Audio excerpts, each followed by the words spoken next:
Nous sommes maintenant arrivés à ce qu'on appelle l'équilibre, c'est-à-dire que la colonne est entièrement alimentée en vapeur et que la condensation se fait dans la colonne. Donc on a chauffé notre colonne et vous pouvez voir qu'en tête de colonne, on a une température de l'ordre de 76 degrés, qui est la température du composé le plus volatile de notre mélange. Donc, on va pouvoir commencer à soutirer. En rectification, on ne soutire jamais totalement le distillat. On va mettre en place ce qu'on appelle un reflux. Un reflux, c'est un temps où le mélange va être réintroduit dans la colonne, de manière à ce qu'il y ait toujours du liquide en présence de vapeur dans la colonne, et un temps où on va récupérer le distillat, donc qui s'appelle le temps de soutirage. Donc, si je veux mettre en place un reflux, je vais donner un temps, par exemple je veux un reflux de 2, je vais mettre ici un temps de 2 secondes et ici un temps de 1 seconde. Puis je me mets sur cycle.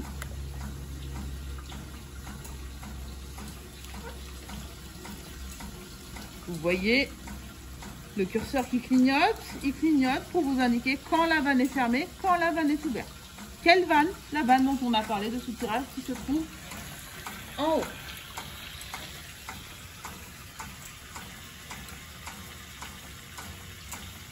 Et vous pouviez voir alternativement le liquide aller dans le U ou le liquide se couler vers le bas, vers le tuyau qui se situe ici. Nous avons commencé notre rectification.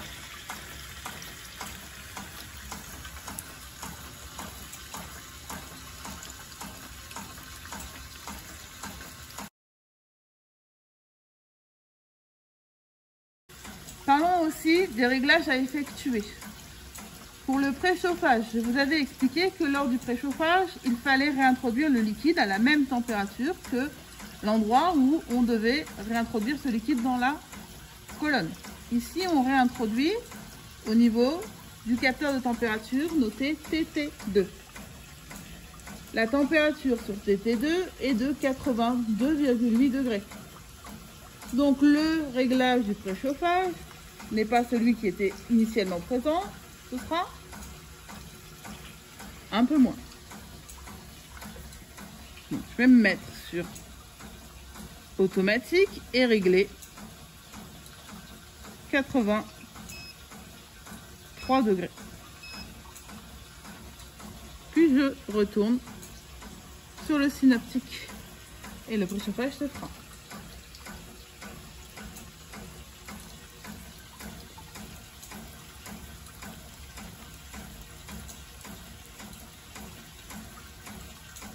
Imaginons maintenant que je souhaite, en tête de colonne, maintenir toujours la même qualité.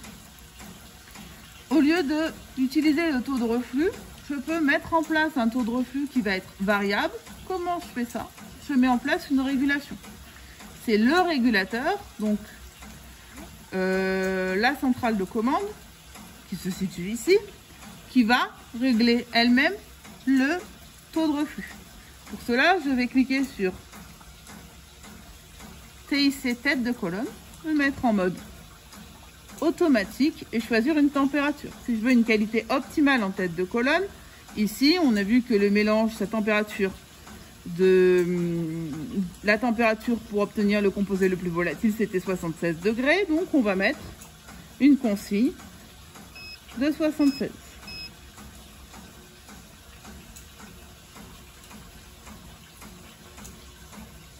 Et on retourne sur le tableau.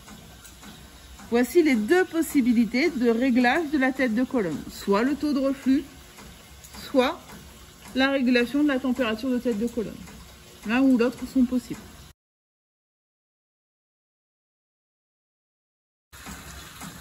La rectification continue nécessite aussi qu'on contrôle la qualité du distillat au cours de la manipulation. Pour cela, je vais utiliser des flacons en verre de ce type-là, avec un bouchon. Pourquoi un bouchon? Parce que lorsque je vais me déplacer du pilote au laboratoire de contrôle qualité, je ne dois pas mettre dans l'atmosphère des vapeurs de distillat. Donc en fermant le bouchon, tout est à l'abri, je ne perds aucune vapeur. La prise d'échantillon se fait simplement en ouvrant le flacon, en se positionnant en dessous et en récupérant du liquide. Puis on ferme la vanne, on ferme le flacon et en toute sécurité, nous pouvons aller au laboratoire de contrôle qualité.